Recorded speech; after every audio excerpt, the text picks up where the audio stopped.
Hi and welcome to Skin Apeel. My name is Michael and I'm going to show you the machine that you just purchased, which is probably the best thing on the market today. Made out of 16 gauge sheet metal, steel, powder inside and out so it should never rust, and it's got the best motor in the industry that we can find today. So this is like a once and an only machine you'll ever need. The way it works is very simple also. You can learn this within about the next 10 minutes. We have 3 knobs on here. We have a on-off switch, we have a vacuum knob, we have a crystal control knob, and then we have the push button rather for the anti-clog button. Hopefully you'll never use that. If you need to use it, it's only if it's clogged totally and you can't get anything out of it. Then you turn both knobs to the far right, point the handpiece down into a wastebasket, hold the button to the count of 3, and crystal will shoot out of the handpiece. But you should never have to worry about that as long as you're using my crystals, which are virtually dust-free crystals. We use the 120, which is a standard size for sensitive skin. We use the 100, which is a grit larger, which most people like using, and the 90. 90 grit being the most abrasive that most of the doctors like to use. You can mix these crystals together, the 120 and the 100 half and half, or the 100 and the 90 half and half. That allows for a more abrasive treatment and you get a more crystal flow coming out of the handpiece. So we're going to turn this on and show you how to adjust it. By putting your finger over the tip of the handpiece, you see the needle goes up to about 10 to 15 is about the best place to use it for doing a treatment.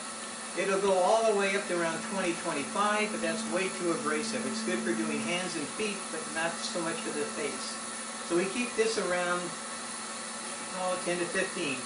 You're going to find on the gauge here there's a little black line. All you got to do is just slightly move it one direction or the next direction to get more or less. The crystal control now, we start all the way to the far right.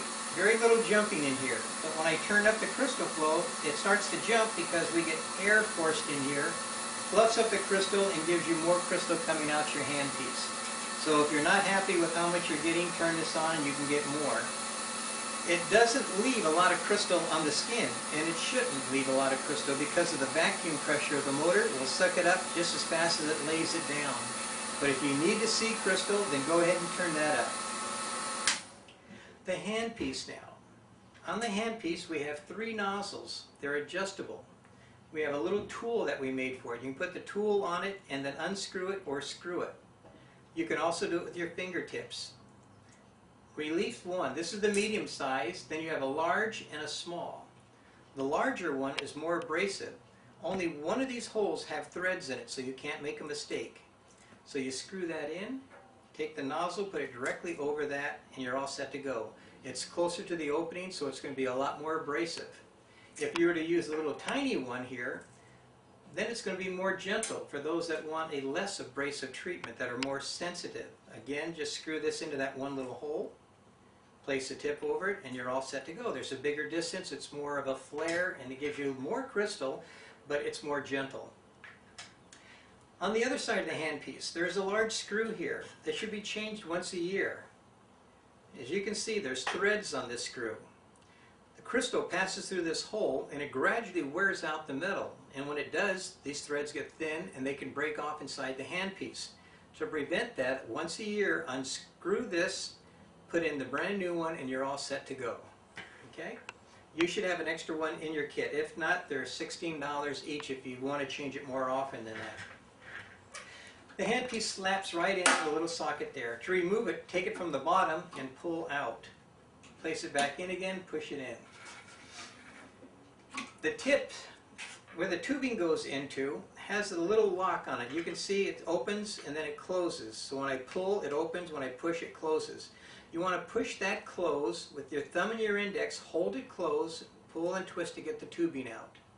Put it back in again, going gently, and then push and snaps in. The same thing happens on the tubing on the dirty canister. The little white knob here. Push in toward the machine and pull out. Inside here, there's little teeth that grab onto the tubing. When you push in that white, it releases it and the tubing comes out. Make sure these tubings are in all the way here, all the way there. If not, you'll get air leak and you'll lose vacuum pressure, and then you won't get the suction that you need. If you don't have suction power, check the tubing at both ends, make sure this knob is on tight, and if all that's working and you're still not getting anything, call me. The canister now, on the clean canister, it snaps off. There's a little silver tube in here. I'm going to show you here on another canister. Okay, on the clean canister, you're going to find there's a long silver tube inside there. This is to breathe air. There's a tiny hole at the bottom that allows the crystal to be sucked in and into the tubing. We also have a filter here. That's when we turn that dial, we put more air into it and less air. That's what that is. On the inside, it's shaped like a funnel here. So at the end of the day, if you want to empty the crystal out of your clean canister, which is advised because there's a moisture pack in each bottle that we sell you, you unscrew the top of the clean canister, and let's pretend there's a lot of crystal in here. You take it on the bottle, and then it fits perfectly into the bottle, and then it pours back into it. That way, at the next day comes along, you shake this all up, all the moisture's gone and out of it, and then put your funnel on here and pour the crystal back into it again. So on the clean canister, that's all the maintenance you have. If you forget to empty your crystal out, then at the end of the day, take off the canister from the machine and shake it upside down a couple of times, and that'll fluff up the crystal, and that will make it so it flows evenly. If it sits there for several days, it'll compact like a bag of potato chips. Then when you use your machine, it's going to come out sporadically. If you shake it, it fluffs it up and it'll come through smoothly again. The dirty canister. During your treatments, if the crystal gets up to the filter or halfway, unscrew the bottom screw here and let the crystal fall into a plastic bag and then throw it away. At the end of the day, you can take it off the machine, unscrew the cap. Again, there's a filter shape in the bottom of your canister. It allows the crystal to flow through fast. And then tap on it like this, and that gets the extra crystal out of the filter, and your filter will last a little bit longer. Snap the filter back onto the machine, and you're ready to go. Now, to change the filter, about once a year, you're going to need to change that. Take the lid off. You have a little hex wrench that's given with it. Put the hex wrench in here, loosen up these screws. You have 3 screws or rods, and then when you get those all loosened, the whole thing will come apart. When it comes apart like this, the plastic cylinder comes out. Play this here, and then you take your filter here, get the new one that you just purchased, unscrew this one, screw the new one on. Make sure you're wearing gloves though when you do this. Make sure there's a black O-ring in here in place. Make sure this is screwed on snug but not real tight to where you twist it and it gets bent. Put the cylinder back on. Place this back over it again, and make sure the 2 flat sides are lined up. Here's flat and here's flat. Get the rods lined up and then screw the rods in with your fingers to get it started. Then you take your hex wrench and you tighten them up. Now when you tighten them up, don't go too tight to where you're squishing it. Go to where you feel resistance, and then that's as far as you go.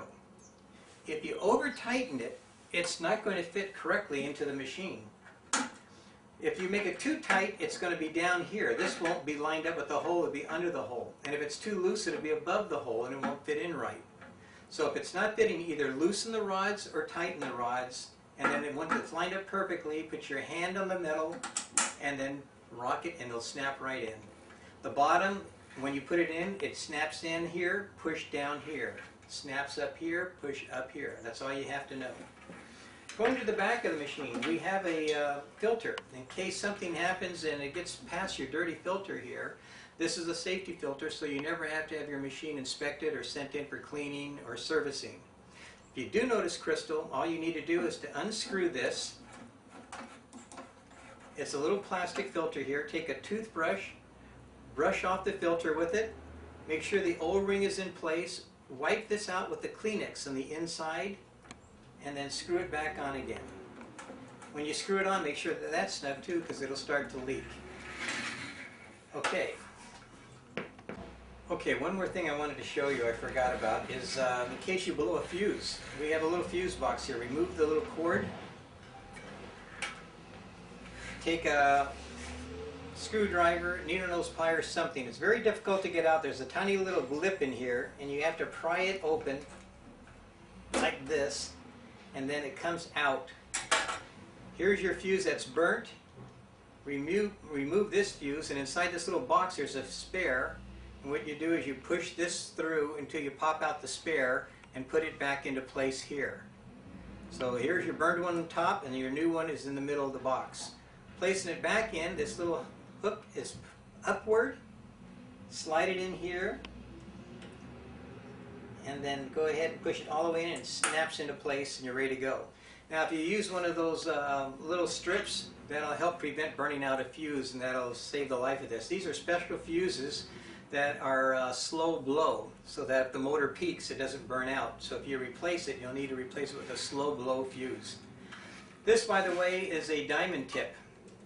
If you happen to have one of these unscrew, and you have different size tips. Some are rough, coarse, medium, etc. It's for doing polishing mainly. They're not as nearly as strong or abrasive or aggressive as the crystal is, but some people like to use it. So if you do have one of these, what you do is you just take the end of the tubing, take out your canister tubing for vacuum pressure, put this one into the same canister for pressure, and then when you turn on the machine, make sure you have it on very low vacuum. Plug it in again. So with the vacuum on very low, then you do the treatment just like you would with crystals, going back and forth or doing little strokes like this. When you've done your facial with this and you're finished, pour crystals into the palm of your hand and suck them up through the handpiece, and that'll clean the handpiece and the tubing into the dirty canister. Then when you're finished, remove this tubing, snap the thing back here into place, put this to the other tube wherever you want it, and then don't forget to put in your other tubing for the diamonds, and for the crystals, and now you're all set. Okay, now I think we covered just about everything on here. If there are any questions, you can feel free to call me at any time, and I'll answer any of your questions for you. And God bless and good luck with it. There you go.